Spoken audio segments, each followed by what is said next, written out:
Welcome to the Jill on Money Show. It is Sunday, July 2nd, and we are here trying to help you make better financial decisions.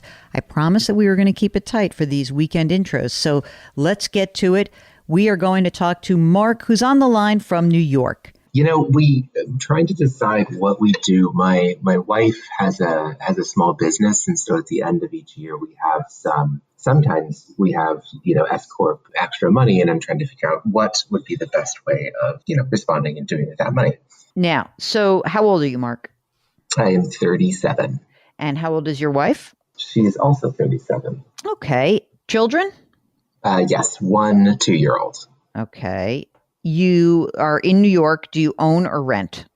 We own a recent purchase, and that actually basically all of our emergency fund to help with the down payment. You said the emergency reserve is low. How low? Like probably $1,000. That's pretty low. That's about $1,000 better than zero, but not much better. So what would you estimate your 6 to 12 months of expenses to be? What should we be having in the emergency reserve? Probably 6 months, maybe 30,000. Okay. What do you do for a living, and how much do you earn? Yep. So I work for a nonprofit, and I earn about 165,000. Okay, great. And your wife, you said, has an S Corp. Does she pay herself a salary, or does she just take the S Corp dividends as her compensation? She pays herself a salary of about 40,000, probably actually after this, about 35,000 a year. Okay, 35,000. Got it. So on the 165 and the 35, the $200,000 a year of income, how are you guys doing? You feel comfortable? We do. Great. Yep. Now, tell me a little bit about the nonprofit that you work for. Do they have a 403B? Do they have a really awesome pension? Is there something that is exciting in the retirement layout for your compensation? No, none of that. We have a 401k option. There's no contribution, but the only exciting thing is the 401k is Vanguard, so it's a good. Oh, good. That is good. Okay. And do you have a Roth option, or do you have a traditional option? We have both, and I contribute to the Roth almost exclusively. Does your wife for the S Corp, does she have employees? She does now, yes. So no fun with having an awesome retirement plan for her just because she has to offer it for everybody. Right. Exactly. Does she usually make any sort of retirement contribution, or had she in the past before having employees? She had, yes. She set up back in the past when their company was just her. She set up a SEP IRA back in 2017 and had contributed at that time. Hasn't contributed to since 2017 to the SEP IRA. Okay, but it's out there. And how much money's in there? About 13,000. Okay, and you, in all of your retirement accounts in your 401k, both the Roth and the small traditional, how much is in that 401k? And mine is about 70,000. Okay, great.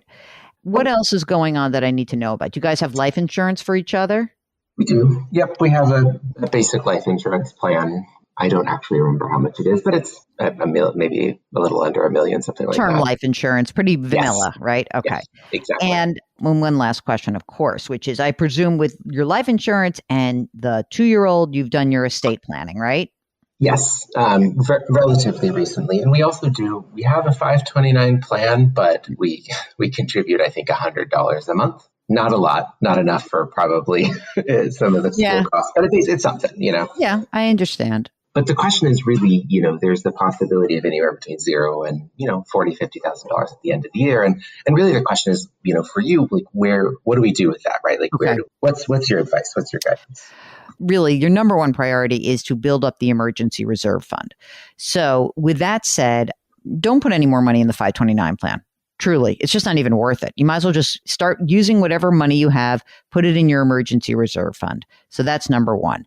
And, if at the end of this year, for some miraculous reason, there is some money that comes as an S Corp dividend, that should, number one, go to replenish the emergency reserve fund. And then I think number two is that your wife could actually just make a plain old contribution to a Roth IRA. I don't think it's going to be much more than that, really, because as you said, this year is probably not going to be the year where she gets a big chunk of money. But, just in case, she could do her contribution at the end of this year. The critical factor for you guys is actually whether you're going to be able to qualify for a Roth depending on her income. So she may be able to do it this year, right? Because her income isn't that great. But if the business starts to crank, you may not be able to actually use a Roth, in which case, and you'll know more after you file your taxes, in terms of like really where you stand on AGI. But if that's the case, then I think you may want to, and it depends, right, how the business is going, but she may want to explore different avenues to create retirement savings for her business. So how many employees does she have? 3, you said? Yes, 3. Yep. Okay. Look, she could put in place, instead of a SEP, which has a very big contribution that is necessary for, your as the employer, she could put in something called a simple IRA, which has a lower cost in terms of a contribution level, but would allow her to put money away and these employees to put money away, something to at least consider in the future. These are affordable plans. In other words, they're not paperwork heavy, and also being able to provide some benefit for the employees that she probably wants to, to help out. I mean, again, it's not a huge amount of money that she would have to put in. So that's really what I would say. Emergency reserve, number one. And then for her, a Roth IRA, if you can qualify. And I think it's time for her to explore a simple IRA. I do. I think that any small business person, that's something to really consider. I'm sure that for the SEP, she could keep it as a SEP. She could roll it over probably to a rollover IRA. But the question really is, what happens with the business next? Maybe she wants to leave the SEP open so that she has the possibility of using it again in the future. It's not that big a deal to leave it open. If you would like to come on and talk about what's going on in your life, whether it's a very specific question or a broader question, go to JillOnMoney.com, click the Contact Us button, let us know if you'd like to come on the air. And while you're there, check out all the great content that lives at the JillOnMoney.com website. Do something nice for someone else today. Change your work, change your wealth, change your life. Thanks for listening, and we'll talk to you tomorrow.